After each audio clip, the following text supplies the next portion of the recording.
In view of the length of the day, we're going to try and keep this as practical and as clear and useful as we can to you. We have Marek, who's going to give us our sort of keynote address and set us off. We have a few other speakers that I'd like to call up to now. I think here we have Nish and Laura. Nish plays tennis with a colleague of mine.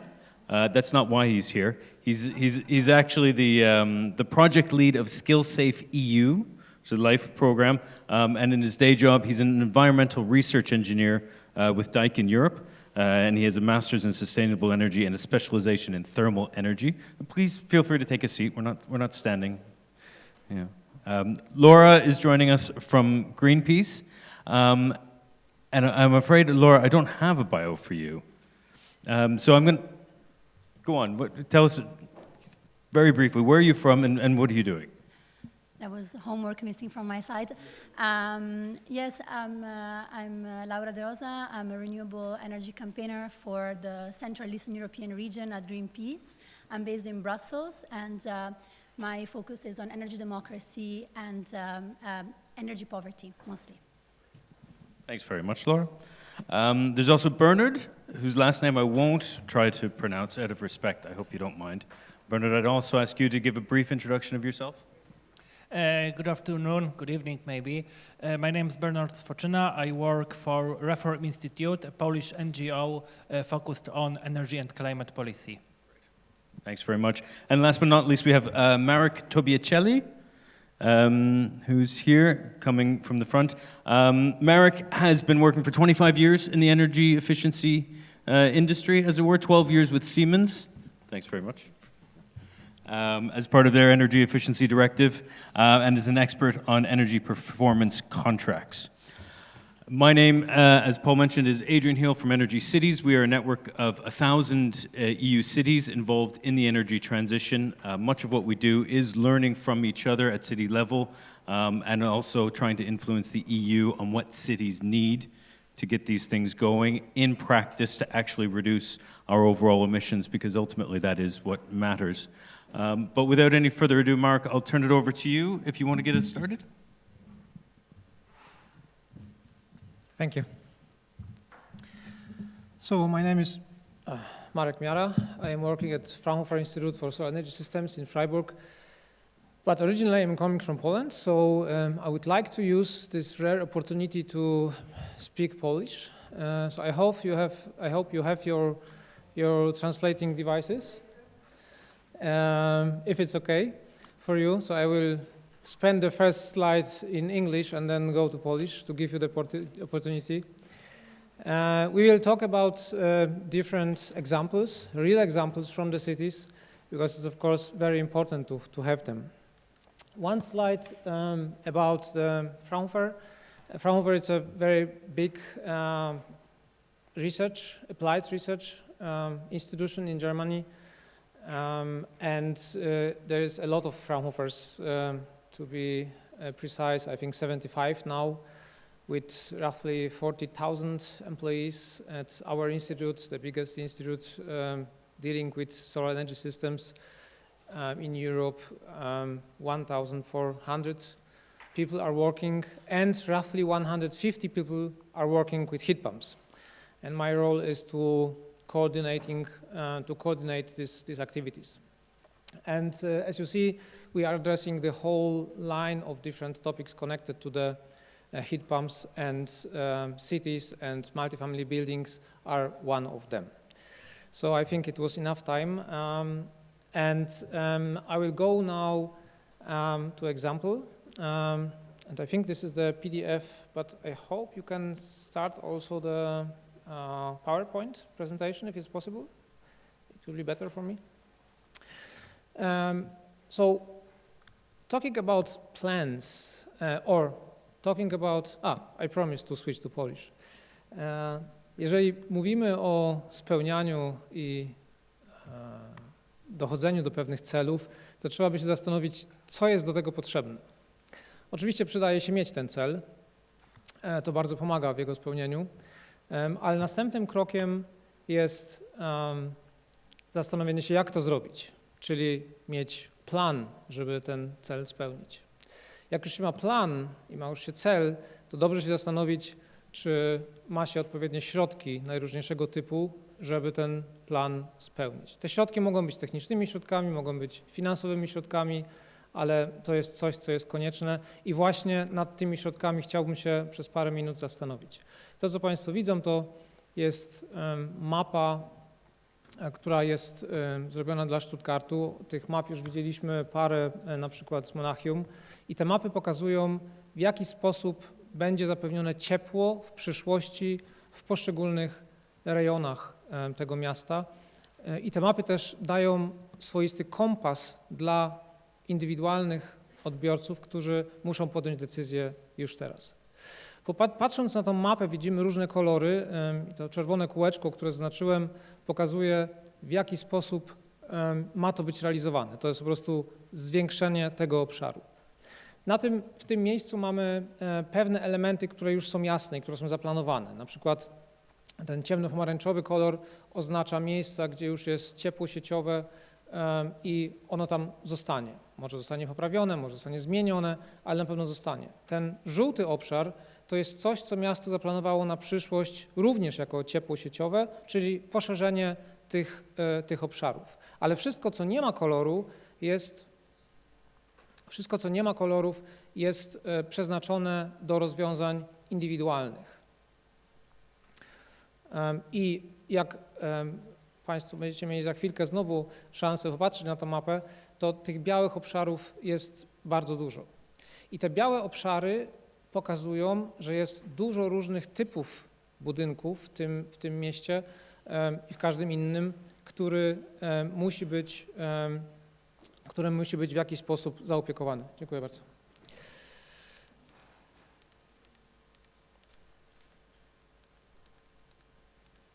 Zastanawiając się teraz nad tym, czym jest miasto, i nie mówię tutaj o kwestiach filozoficznych, tylko o kwestiach bardzo konkretnych, jakie typy budynków wchodzą w skład tego miasta, patrząc na dokładnie ten sam obszar, który widzieliśmy tutaj, ale po prostu robiąc pewien zrzut ekranowy z Google Maps, zastanawiałem się, jakie tam są budynki. I czy te budynki, te, które nie są zaznaczone na pomarańczowo i na żółto, uda się w przyszłości zaopatrzyć w ciepło, na przykład dzięki pompom ciepła. Mamy więc pewien obszar, który jest przeznaczony do ciepła sieciowego. Czy jest to w ogóle możliwe? Czy jest możliwe przełożenie tego ciepła sieciowego, który w tej chwili bazuje najczęściej, w zależności od kraju, na innych typach technologii, na pompy ciepła?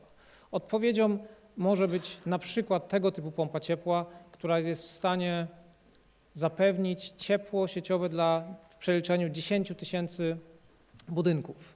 Czyli są już w tej chwili rozwiązania, które pozwalają nam na to, żeby ten rozwój tego ciepła sieciowego był w sposób zielony następował, na przykład dzięki tego typu pomp ciepła. Ta pompa ciepła może oczywiście wykorzystywać różne typy źródła ciepła. W tym przypadku jest to tym bardziej ciekawe, bo jest to ciepło odpadowe. Patrząc dalej, mamy oczywiście budynki jednorodzinne. To zdjęcie, które Państwo widzą, jest dokładnie zdjęciem tegoż budynku z mapy przez Street View. Oglądałem te budynki, zastanawiałem się, czy będzie możliwe zaimplementowanie pomp ciepła w tego typu budynkach. A to z kolei jest coś, co robimy od 20 lat w Instytucie. Od 20 lat dość dokładnie, bo akurat tydzień temu mieliśmy ostatnie spotkanie projektowe po 20 latach robienia monitoringu w budynkach jednorodzinnych, nie tylko nowych, ale też starych. Opomiarowaliśmy, zbadaliśmy ponad 400 budynków, w związku z tym możemy coś na ten temat powiedzieć, zaczynając od budynków nowych, a od około 10 lat badając tylko i wyłącznie budynki istniejące. Po tym wszystkim, co tu jest, mogę z pewnością powiedzieć, że pewne mity czy pewne przesądy na temat pomp ciepła w budynkach istniejących są do obalenia. Pierwszy jest taki, że z całą pewnością da się stosować pompy ciepła w budynkach istniejących, nawet niemodernizowanych. Oczywiście jest to pewne wyzwanie techniczne, ale jest to możliwe. Pompy ciepła mogą działać całkiem sensownie, z dobrą efektywnością w tego typu budynkach. Po drugie, oczywiście zawsze jest lepiej najpierw te budynki stermomodernizować pod najróżniejszymi względami. Dla pomp ciepła to jest oczywiście też lepiej, zmniejszamy temperaturę, która jest potrzebna, zwiększamy efektywność, ale nie jest to konieczne. W tej chwili technologia, którą mamy, pozwala nam zainstalowanie w bardzo sensowny sposób również w budynkach nietermomodernizowanych, nie narażając się przy okazji na coś, co w Polsce było wielokrotnie powtarzane. Myślę, że nawet będzie ciężko to przetłumaczyć, ale te rachunki zgrozy, które często były w prasie używane jako argument, żeby nie stosować pomp ciepła, nie muszą zaistnieć. Owszem, da się zainstalować pompy ciepła w budynkach, które mają grzejniki. Nie musi być to ogrzewanie płaszczyznowe. Oczywiście ogrzewanie płaszczyznowe najczęściej będzie miało wyższą efektywność, ale nie jest to konieczne. To jest coś, co się ciągle powtarza, a co nie jest prawdą. Krótko mówiąc, jeżeli chcielibyśmy jednym zdaniem skrócić nasze 20 lat monitoringu, mogę powiedzieć, że w tej chwili naprawdę jest bardzo mało argumentów za tym, żeby nie instalować pomp ciepła w budynkach istniejących. Zastanawiając się dalej, mamy nowego typu budynki wielorodzinne. To również jest zdjęcie konkretnego budynku wskazanego na mapie. Zamiast podawać przykłady na ten temat, czy jest to możliwe, pokażę Państwu pewną statystykę. Ta statystyka dotyczy zmian ogrzewania budynków nowo budowanych we Francji. Będziemy widzieć różny udział różnych typów ogrzewania, skupiając się na bezpośrednim ogrzewaniu elektrycznym, na ogrzewaniu gazowym i na pompach ciepła. W 2008 roku taka była sytuacja. 62% budynków nowo budowanych we Francji było ogrzewane bezpośrednim ogrzewaniem elektrycznym. Wtedy podjęto decyzję, że nie jest to najlepszy udział, najlepszy też na przykład dla sieci, coś trzeba z tym zrobić. W ciągu 10 lat udało się to zmienić w taki sposób, że po 10 latach 70% budynków nowo budowanych miało zamiast ogrzewania bezpośrednio elektrycznego ogrzewanie gazowe. 70%, te 62% udało się zmniejszyć do 12%. Ale w ciągu następnych 5 lat nastąpiła całkowicie inna rewolucja. W ciągu 5 lat udział pomp ciepła w budynkach nowo budowanych we Francji wzrósł z 4 do 45%. Jeżeli 45% budynków nowo budowanych jest w stanie mieć pompę ciepła, to odpowiedź na pytanie, czy jest to możliwe techniczne, wydaje mi się niekoniecznie trzeba je jeszcze raz zadawać. Jest to możliwe i jest to absolutnie do wykonania. Mamy więc te 3 typy budynków, ale mamy też budynki innego typu, a więc budynki wielorodzinne istniejące w różnym wieku. Z budynkami istniejącymi jest taki problem, że one wyglądają w bardzo różny sposób. I to nie jest tylko problem estetyczny, bo to akurat jest plus, że one wyglądają w różny sposób, to jest problem techniczny, bo brak pewnego podobieństwa, które zachodzi w budynkach jednorodzinnych, powoduje, że dużo większym wyzwaniem jest znalezienie pewnych standardowych rozwiązań. Te budynki, które Państwo tutaj widzą, zarówno na tej i na tym folii, one mają tylko jedną cechę wspólną. Wszystkie są ogrzewane pompami ciepła. Wszystkie te budynki, które Państwo widzą, są wyposażone w pompy ciepła, które zapewniają zarówno ciepłą wodę, jak i ogrzewanie. Skąd to wiem? Wiem to stąd, że należą one do projektów międzynarodowych, które mam szansę od już chyba 7 czy 8 lat prowadzić. Jak one się nazywają, nie jest to aż tak ważne. One działają w ramach Międzynarodowej Agencji Energii, IEA. Nazywają się Aneks 50 i 62. Bardzo się cieszę, że wielu partnerów z tego aneksu jest również dzisiaj na sali. I w ramach tego aneksu staraliśmy się zrobić wiele rzeczy. Staraliśmy się opisać różne rozwiązania, staraliśmy się znaleźć przykłady i właśnie te przykłady Państwu dzisiaj zaprezentuję. Ale pierwsze, co robiliśmy, w ramach tego projektu było spróbowanie pewnej klasyfikacji rozwiązań po to, żeby było łatwo podejmować decyzje ludziom, czy odpowiedzialnym osobom, które te decyzje mają podjąć. Okazało się, że ta klasyfikacja wygląda w bardzo prosty sposób. Po około roku pracy mieliśmy mniej więcej taki obraz. I jak zobaczyłem ten obraz, to stwierdziłem, że jeżeli ktoś zobaczy taki obraz i będzie miał do wyboru coś takiego, to jego odpowiedzią będzie z całą pewnością nie pompa ciepła, tylko inny typ ogrzewania. Bo po prostu możliwości, które nam dają te najróżniejsze rozwiązania, one są zbyt duże i bardzo ciężko się zdecydować. Moi partnerzy mogą potwierdzić, że bardzo ich przez następne 2 lata maltretowałem, żebyśmy z tego obrazka doszli do takiego obrazka. Po pierwsze, staraliśmy się sprowadzić te rozwiązania do dużo prostszej klasyfikacji. Oczywiście ona już jest uproszczona. Oczywiście nie uwzględnia wszystkich aspektów, ale ona umożliwia wielu podmiotom zrozumienie, o czym w ogóle my mówimy. Wiele osób, które podejmuje decyzje dla budynków wielorodzinnych, nie jest technikami. To nie są ludzie, którzy rozumieją naszą technologię.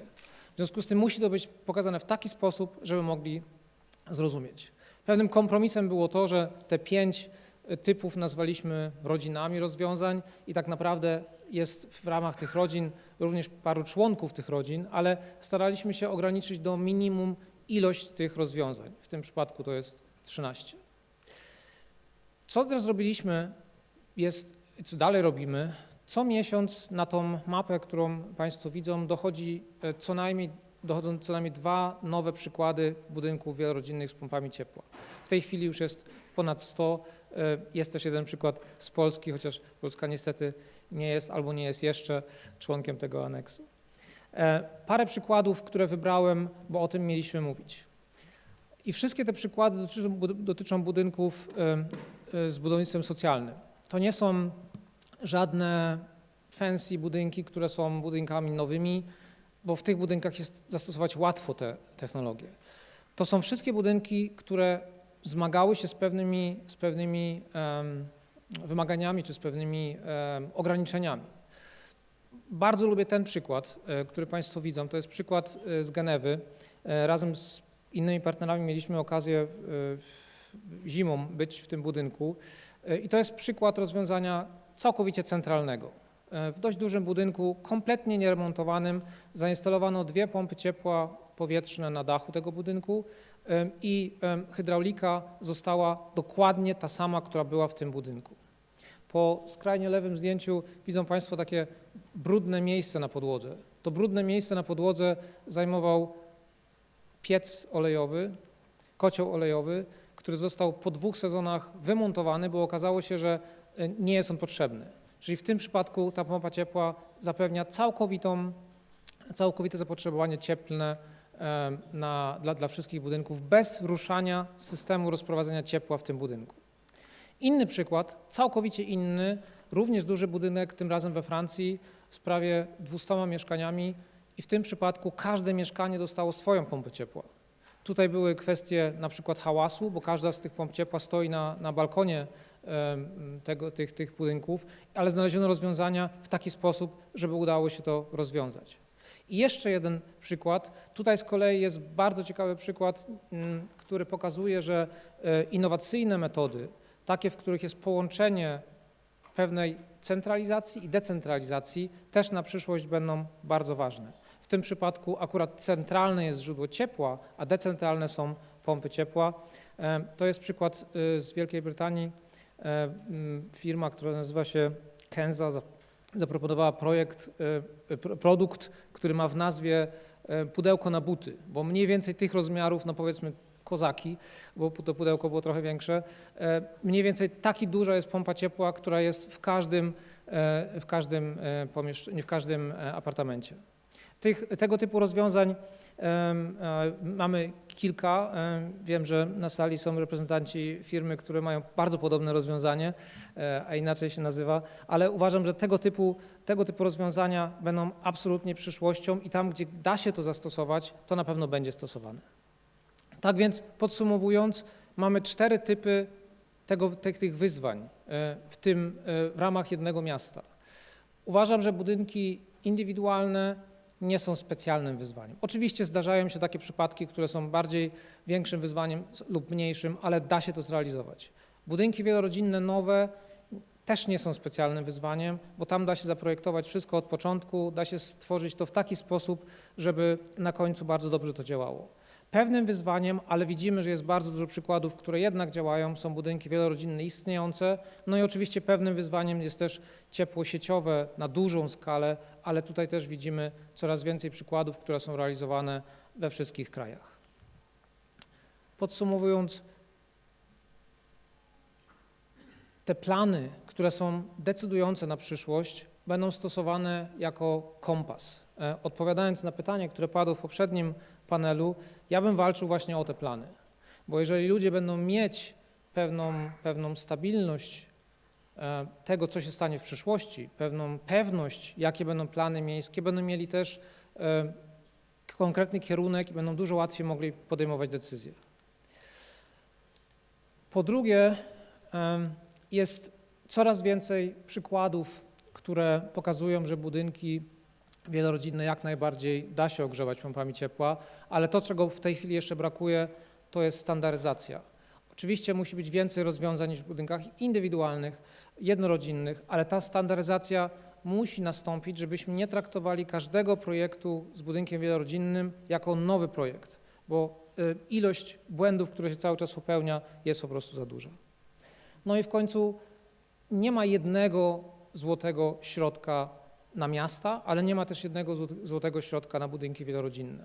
Przy każdym przypadku trzeba zastanowić się i wybrać z katalogu to, co będzie najlepsze, ale wielość, różnorodność tych możliwości daje naprawdę duże szanse na to, żeby zrealizować to na przyszłość.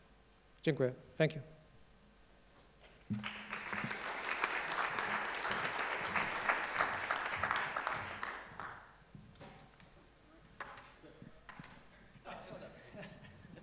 Thanks very much. Hey, thank you very much for that presentation. Your Polish is excellent. It's fabulous. No problems following that at all. That was great. You narrowed that down really, really clearly in terms of the technical barriers based on building types. Okay, I'm completely biased, but I completely agree with you.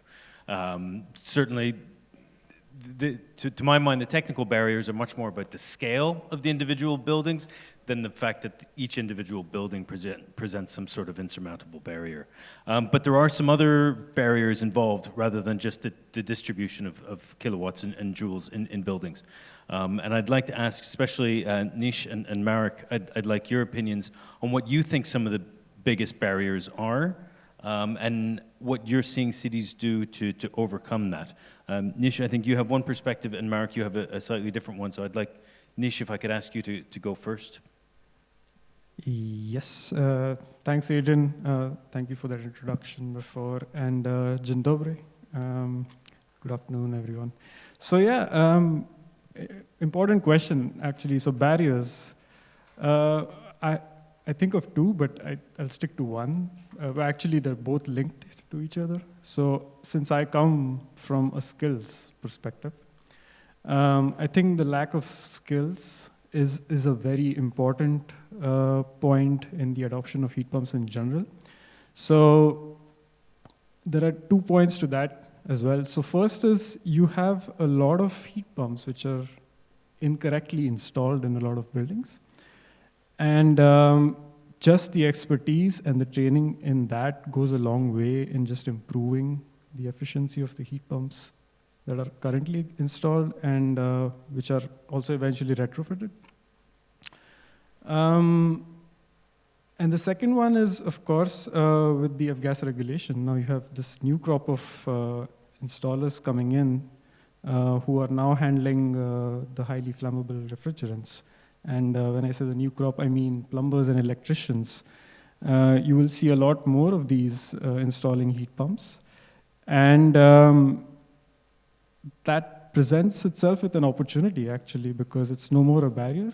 We have more than, I think, 80,000 jobs that can be created by focusing on improving the skills in the market. So definitely it is a barrier, but it can also be seen as a positive opportunity to promote heat pumps in general. One thing I'd like to tie back into what Marek said about the increasing standardization needed, especially in multifamily buildings. I mean, that's a skill. It's also a business type, right? What kind of, is it a one-man shop? Is it sort of 6 people in a business that have refined their techniques on how to approach certain buildings? How do we get the installers in each member state to evolve themselves and their business types to deliver the kind of standardization that Marek was saying we need? I think it's about incentivization from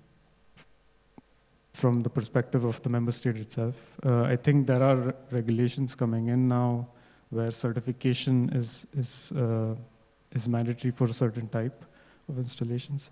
But I think it's also the adoption of the member state of these requirements by the member state itself and how they communicate. I think we heard a lot about communication.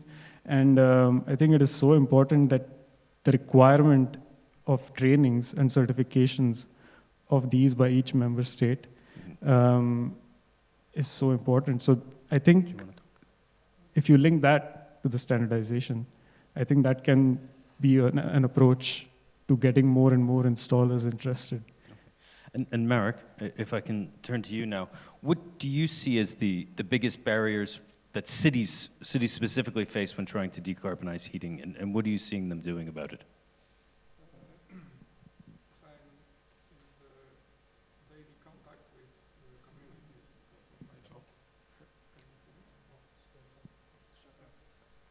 Now? Yes, okay. So every day I'm in contact with communities because of my job, energy performance contracting. Among this, I can share some observations. I think that there is a lack of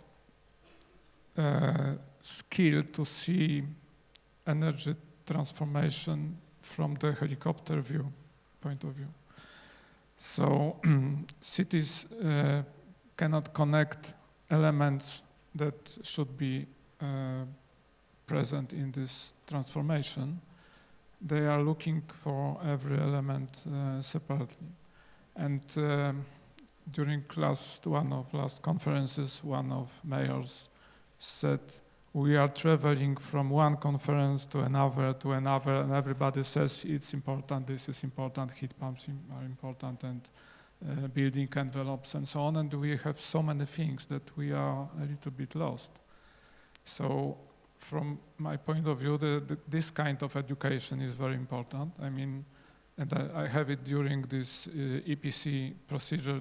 This is very challenging. You know it, it's energy performance contracting according to regulations, public regulations in this case, and cooperation with ESCO companies, and long-term project and financing and things like that, some energy guarantee. So it is a challenge, and even if we have many trainings and explaining and we have some guidelines and ministries helping, this is difficult. So, but this is the level of the difficulty with understanding. I mean, the energy transition is the transition of the whole city, with stakeholders, with housing cooperatives, with public buildings, with industry, with utilities, infrastructure, and so on. And you, of course, you can do things one by one, but the plan should be one for everything and for 10 years. And the example is in Vienna, how it's difficult.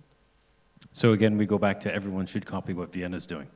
It's a big city, and how can I say, maybe it's not quite possible in Poland what is possible in Austria. It's, you know, it's a different context. We are not so good organized, I think, but we shall try. But I'm thinking about the middle-sized cities like 40, 60,000 people. Okay.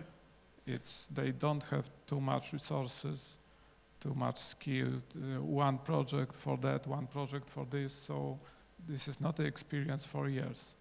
And of course, the Vienna is you see, they are working for 20 years on that. So.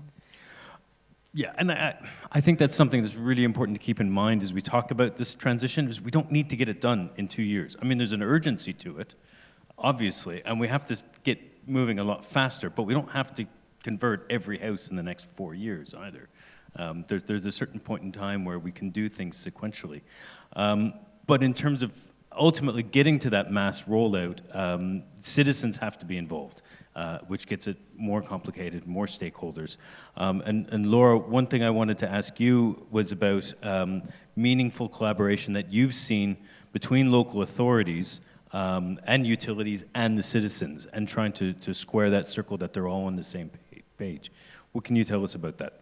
Yes, thank you. I think that meaningful collaboration is one that puts the citizens at the center, right? Is one where the citizen is more than a consumer, and it's put in a position to become co-designer and co-owner of the project as well.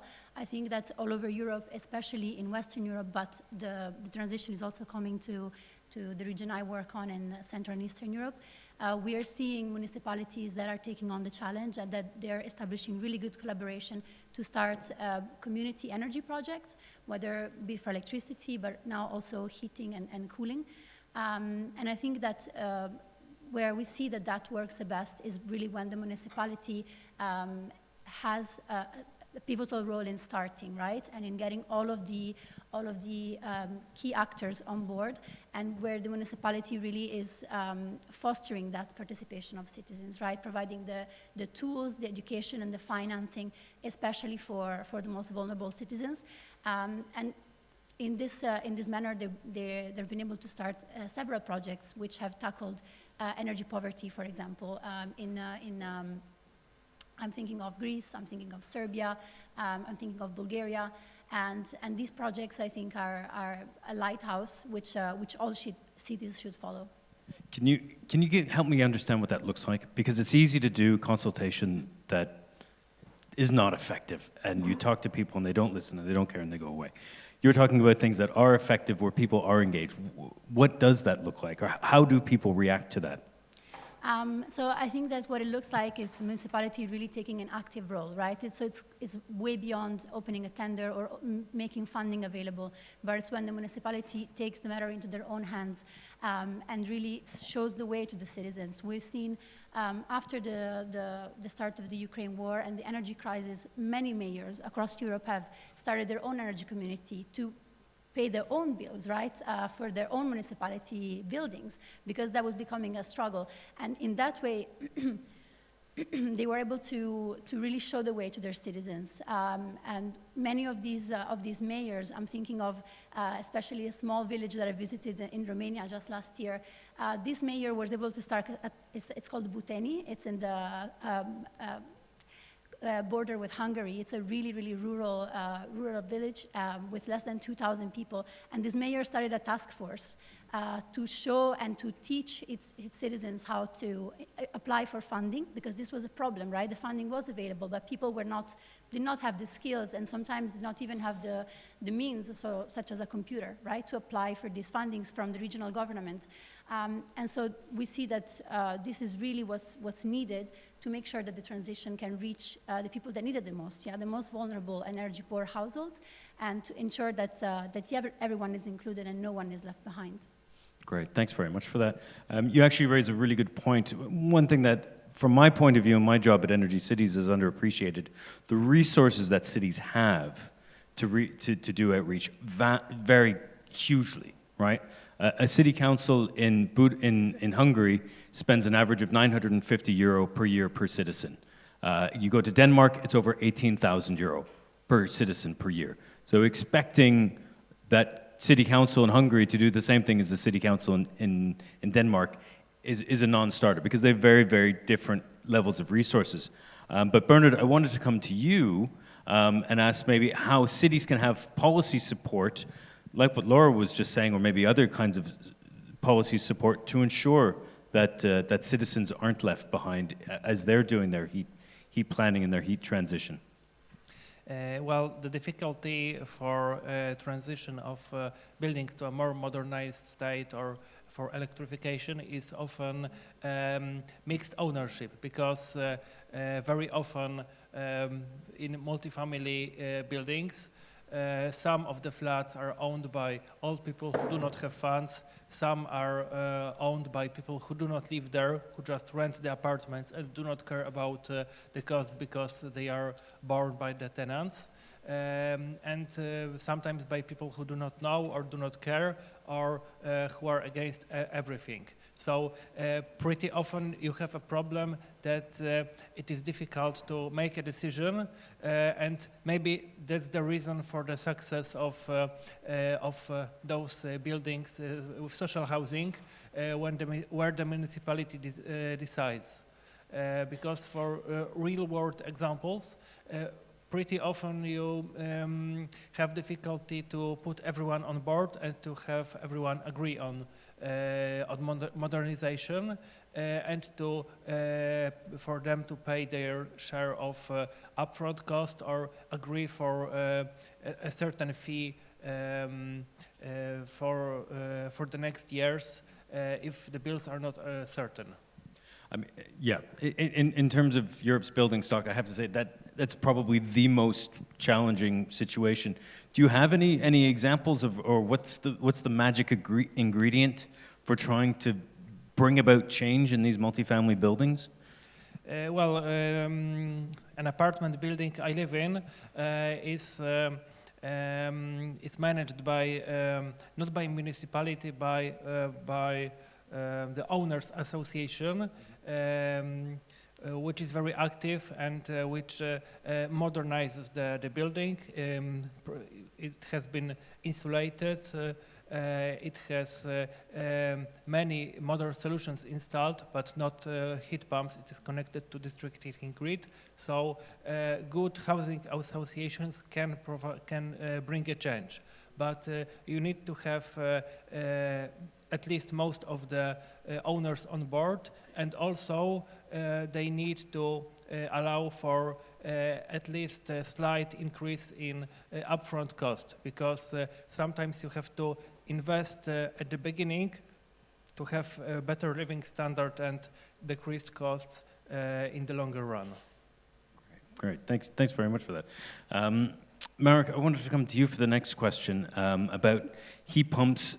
And we're talking about dealing with one building, but how does that become a scalable solution that you can start to roll out at greater rates, at faster speeds? Yeah, specifically for Poland, we have the situation that almost in every city we have public buildings and housing cooperatives, and of course individual houses. And for big cities, we often have housing cooperatives with 200 buildings or 300 buildings in Silesia region. And the good thing is that very often they are of 1, 2, or 3 types only. So if you elaborate a solution, you can use it technically, because some other reasons that the colleague said that somebody doesn't want or whatever, but technically it's easier. And then the question is, what is the direction? Because mostly in bigger cities, they are connected to the network. But on the other hand, we have good conditions to build PV installation, and then connect PV with network and heat pump and storages, heat storage or electricity storage. And that this is one point here. I mean, more engineering. It's not like, it was before, the boiler for 50 kilowatts and that's all. So we have to go with engineering there, with consultancy and so on. And the question is if our auditors or engineers are prepared for that. It is a kind of barrier because we have some regulations for the audits, and this shape is connected with the fee for the audit. So it's a normal situation that if you have low standard and small payment, then it's difficult to go up and say it's more sophisticated. You have to model electricity consumption, production, storage, and so on. So the audit should be twice as it is, but the regulation is the same. So, but as I know, in the Ministry of Climate and Environment, there are some works on that, just to go up with the standards just for specific auditors. So maybe we can get this. Sorry, can you say that? Because I didn't quite follow that, actually. It's with specific auditors to raise the standards for them alone for specific building types? No, to say just there is a new category of requirements for audit and new certification for auditors. Okay. So Okay. I don't want to go into details, but it's a way to go up with standards somehow. Yeah. Essentially, increase the training behind the people who are doing the audits, so that the end result is more sophisticated, is a better result. Yeah. Laura, I wanted to come back to you because we had a little call to coordinate this ahead of time, and I was asking Laura about communication and the importance of communications, which is something it's come up time and time again here. And Laura had a bit of a counter view that it wasn't the most important thing. Can you tell us a bit about why you say that? Yeah, so I think that actually people don't need to be educated on the fact that renewable energy is better. They need to be able to see it, right? To feel it in their own bill at the end of the month, and they need to have it accessible as a solution, because it's of course we know that there are many people that still are against these solutions, and I think that part of that is because the narrative is still dominated by the fossil fuel industry, right? There is still too much of a space and too much money, public money, being poured into these solutions, which actually are keeping citizens chained to a fuel that's making them poorer every month. So what I've seen in my activism and in my work is that when people have a good project that starts in their region, that starts close to them, they become really involved, they become interested, and they really want to have it accessible to them as well. So I don't think it's just as much as communicating is about showing and really bringing the solution to the people. And yes, I'm thinking, for example, of renters, to many people that still are not homeowners, these solutions are simply unavailable. And this is something that can change only with political will and correct investment, and not education. Right, I take your point. Marek, you gave us the example of Stuttgart and their heat mapping. Were there any lessons from the communications effort that goes along with that? Because you're setting out the tone for the next 20 years, right? That's the benefit of it.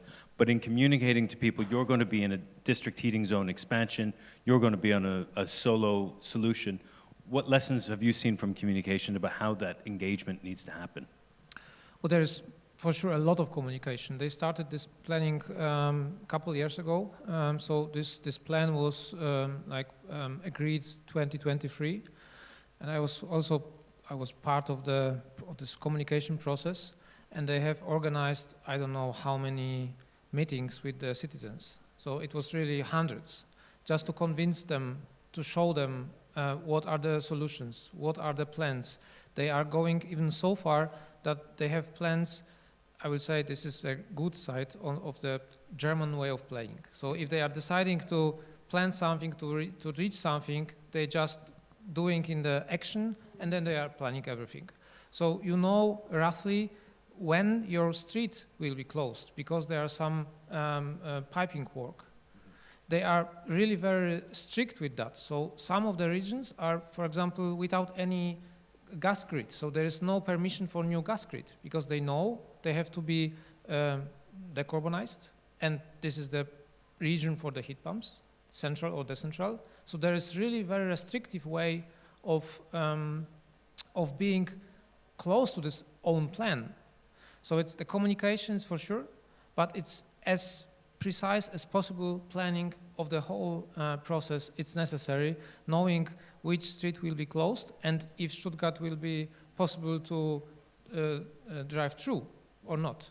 So it's all the consequences. Okay, yeah, so the lesson I take from that is that it's not necessarily so much about selling people on the changes that's going to happen. It's about removing the questions about the process, just so that they can have some certainty about what's going to happen and when. It's not about saying this is the greatest solution or dealing with the costs. It's just to know so that they can plan in their own lives. I think that's really, really useful. Nish, one question I wanted to ask you, for a lot of people when they're making decisions about their heating system, it's the installer who's their trusted information source. So what role do you see for the in terms of building the skills, the communication skills as well of installers? What can you tell us about that? Well, I think it's very important because in the end, as consumers, your point of communication is the installer, or the point of information is the installer. You trust the installer to have the right system installed at your place. And we have seen that this, in a lot of cases, this leads to a lot of oversizing. This is, it's an issue with regards to efficiency, and it also affects the perception of the consumers in the end, because if you have something like this that's not installed correctly, the consumers have a bad impression of heat pumps in general, and that is exactly what we want to avoid. So training the installers about right sizing, appropriate installations, choosing the right system for the building, I think that's important. And I think to simplify this, I'm sure it's not as simple as I'm saying it, but I think someone mentioned it before, one-stop shops, where they're not really selling points, of course, they're the points for information. And this is the point where consumers, and not just consumers, installers can also use this platform to get the right information, are key, I think, moving forward. But I think just from an installer perspective, at least what we are focusing on in our project is to have trainings in upskilling and reskilling, if that makes sense. So, of course, with the new batch of installers, you have to reskill them into knowing how heat pumps work, how they need to be installed. And through this medium, it's important to include in the curriculum about appropriate systems installed in the buildings. So I'm actually promoting EU funding here as well, in a way, because it does help in a way to communicate to various stakeholders in the whole process. So yeah. And Bernard, I think you have something to add here. What would you like to say? Yes, I would also like to add that a significant problem is changing pattern of population and distribution of the population, because many of the most poorly insulated homes inhabited by poor people are simply homes that will not be inhabited in 10 or 20 year horizon. So it is a dilemma whether to renovate the home, install a heat pump, and provide better living condition for usually old people, or to simply allow them to pass away in some time, and the problem will resolve naturally. Sorry, but that's the brutal truth. Not every house is worth saving, and we have some areas of the country, particularly rural, that are depopulating, that are inhabited mostly by old people right now. So it is a big problem, because this energy poverty is very often concentrated in buildings that are not affordable to renovate, because simply there will be no one living in them in 10 to 20 years horizon. Okay, so that's tying in not just the spatial planning of a city, but the broader demographic shifts where you've got the sort of the depopulation of rural areas, which we've seen. And in some urban areas as well. Okay, interesting.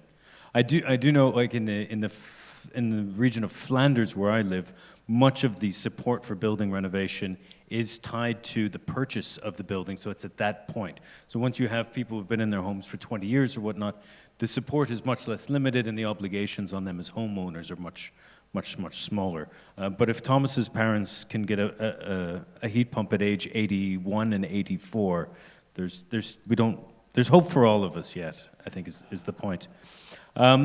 I'd like to just take a pause now because I know we're talking a lot and we're at the end of the day and energy levels are flagging. So if there's any urgent questions, by all means, please stand up and have a shout and let us know what you'd like to hear about this, especially in terms of the practical examples of how cities are dealing with the issue. Anything? 1, 2, 3, no. I think we should have turned those on at the beginning of the session. Anyone? Yeah, by all means, Mark. One comment about the installation process and about the installers. I think in the future we will see a lot of new business models, and then the installer will be more, not a classic installer. It will be more the, I don't know, problem solver or something like that. So we see some companies who are completely new to the market, coming from other perspective, and because they are coming from other perspective, that they don't know the problems, and they try to solve the problems in other ways, and sometimes successful. So they're coming, for example, from some, I don't know, IT, and then they just see from the IT perspective, okay, this is the problem, let's solve it, without knowing anything. And sometimes it's, of course, quite naive, and sometimes they are not successful, but sometimes they are bringing something completely new to the market, and what they are very often bringing, it's a lot of money with a very powerful people in the background, and they are bringing really completely new ideas, and also completely other scale. So if I know already a number of companies who are planning like to install 1,000 heat pumps, big heat pumps for multifamily buildings per month. And they are just improving the whole process. And I think in a year or 2 or 3, we will see completely different market. Partly we see these changes already in the single family houses. So if the classic installer in Germany is installing, I don't know, between 5 and 50 maybe heat pumps, the biggest new players, Thermondo, Walter, you call it, are installing 5,000 per year. Okay. And they are going more and more. So by standardizing the processes, by optimizing the processes, you will get completely new workflows. And then it will be also possible for multifamily buildings. I think for 70% maybe, up to, and then we'll still have like 30% which are more challenging, and then we will need really the classical planning, installing capacity and knowledge. But the majority of buildings will be kind of covered by standardized solutions, in my opinion. Yeah, I'd just like to add to that. I think that's a good point because I think we've seen installers in the traditional sense as just being people who install. But I think homeowners look at them for solutions as well.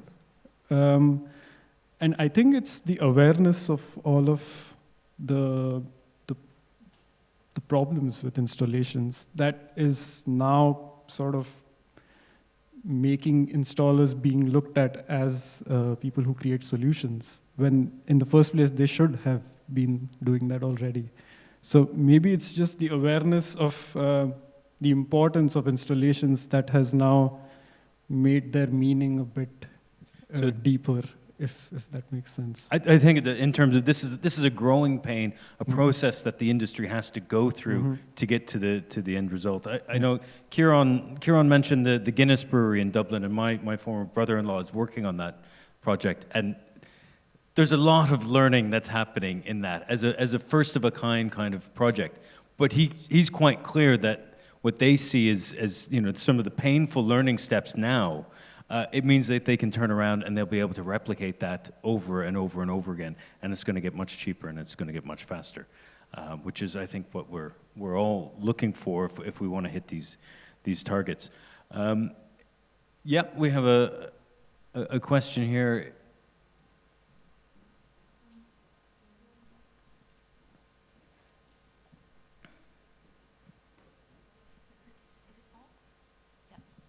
Hi, can you hear me? Yes, I'm Sophie de Korte and I'm representing Airzone, which is climate control, HVAC control. And what we see a lot is that the installers are becoming also integrators. It means that they not install an HVAC system or heat pump system, but they will also put an automatization system for domotic, or home automation or integration into a control system. And that is the way to go, because automation will be the future of climate. You only have also, so many residential homes with that. But they really want to have an extra solution that they provide. And we see a lot of installer providing integration also with the heat pump system. And on the other side, what we see also is integrator, coming to us and asking how can we integrate HVAC into our home automation system. So there are two ways, and they are coming together, they are emerging together. And then I think you're right, Marek, it will be a totally new business model. And the installer will not be the installer anymore, it will be install/integrator in the future, yeah. Yeah, and in my ideal world, then there's someone dealing with the EV charging as well, because that's wrapped up into it, and they can just call one person who's going to come, and it's going to be easier for them, and it's going to save them money, and that I think is a winning solution. Conscious of the time and the fact that we all want to get to dinner, not to put any pressure on you, Paul, to wrap up the day quickly so we can do that. If there's no further questions, I'd just like to take a moment to thank our panel very much for sharing your insights today.